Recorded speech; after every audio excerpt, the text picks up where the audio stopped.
Spring has sprung here at the Beets Beds Browns garden in Zone 5B.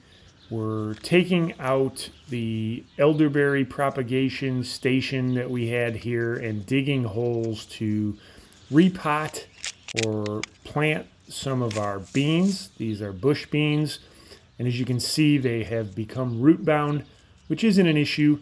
We just don't want to sell these or give these to anyone, as the germination rate may be less successful, or the amount of time that they take. So as they are root bound, we want to make sure to loosen those roots up so they can grow and distribute the roots and seek water into the soil. So we've dug a number of holes here, keeping them 8 to 10 inches apart.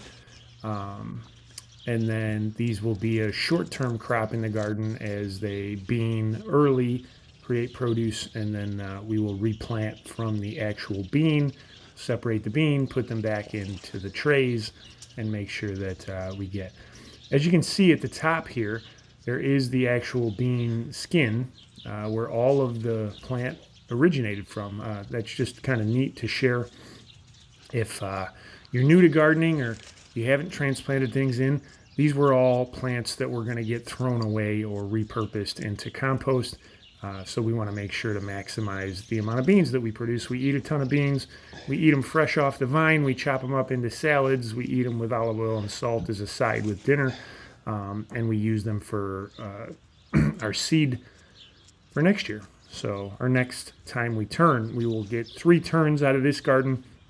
The elderberry project you can see doing successfully on either side of this area where we've planted beans there in the lower right corner has taken off. We planted about 50 hardwood or softwood elderberry sticks, literally just cut from the branch, and we just plopped them into dirt to see if it would take. And as you can see, some of the outliers here are doing pretty well. After we've frayed the roots on the root bound beans, we've put them in, we surrounded them with dirt. We want to make sure to cover with some of the dried grass clippings, which are our number one weed barrier. It not only traps moisture, but helps protect from weeds growing from the bottom and the top. That is our green bean propagation station. Happy planting.